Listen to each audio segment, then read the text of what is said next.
We looked at this airplane at Sebring just 3 months ago, and at that time it had just come into the country.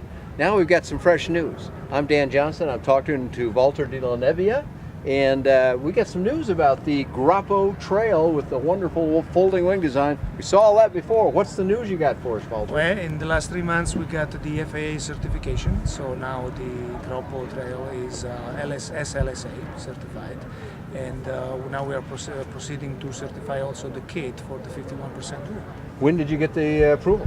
Well, the approval was done a couple of weeks ago. 2 weeks ago, just in time for Sun and Fun. Just Very in time good. to fly in Sun and Fun. Congratulations. We thought it might be a longer trail for you than that, exactly right. But it turns out to be a shorter time. That's great. So you're ready. You were going to wait. You didn't want to sell any airplanes until you had approval. Is that right? That's exactly right. We usually try to make sure that all the ducks are in a row, make sure we have all the paperwork, and right now we are officially open for business. We can take order both for the kids or for the ready-to-fly airplane. Excellent.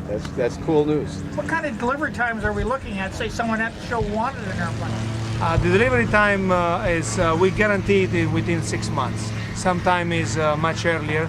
The problem that we have usually is not the building of the airplane, but is the shipment, and when they come in the country, sometimes we get a slow custom clearance. But we're missing a few airplanes here on the field for exactly the same reason. But other than that, we usually say that to build the airplane takes us about 8 weeks.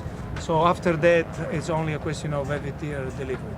And between the time you order to delivery, 6 months should be plenty. So you've made some changes, or you're in the process, I'll say, of making some changes to this airplane, which you referred to as cosmetic, meaning the structure's not changing. The airplane's what it is. What are you changing, Walter? The structure is not changing. After the show in Sebring, we were able to see what was more fitting for the American market. And one of the things we're going to change is that the door in the back is going to be wider. And it's going to go back further? It's going to be back for all the way down. Okay. That's so another 10 inches of entrance. More. That'll make it easier to enter the back seat, I presume. That's why the reason right now you got to kind of... It's a little bit of a wiggle to get in there, wouldn't it? It's comfortable, but would be more comfortable when we're going to have adjustable pedals and adjustable seat. Yeah, I see the seats are not adjustable. Adjustable, we're not adjustable. Okay, so pedals and seats then. Pedal and seats. So you can handle quite a range of people with those two. Yes, from the tiny little teenager to the big huge man. Excellent. We also have to make something more comfortable for a cross-country airplane. We're going to have a series of pocket cup holders and something the pilot like to fly comfortable when they do long cross-country. Well, I got to ask you one question that is a detail about the airplane. Speaking of the big huge man, it looks like a pretty wide cockpit. Now, tandems, you understand, are not the width numbers of a side-by-side. But what is the width of this cockpit? I wish I could answer you by a precise number. I would say it's about this big. Okay, cool. Now, this is the Groppo Trail, which we see sitting here with its wings folded. That's why it's sitting on its tail, I presume. And we like this airplane too, but behind us we have your Savannah S. Now, you've been selling that for a little while, but you just told me about some news about it.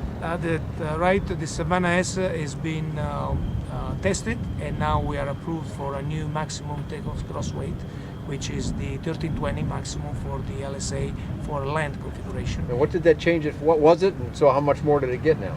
Well, it was about 100 pounds less. 100 pounds less. So right now you have close to 700 pounds of usable load. Any structural changes? There was no structural changes. So that's 100 pounds of more payload. That's exactly right. We only had to go through the certification before it was certified under the European limits. It was 1230.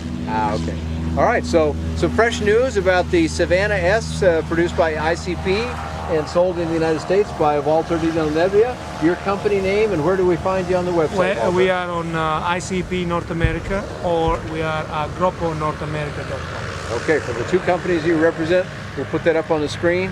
We can go find more information about these two airplanes. I've written about each of them. We've got videos already. You can find all that on bydanjohnson.com or bydanjohnson.com. Thanks for coming along today.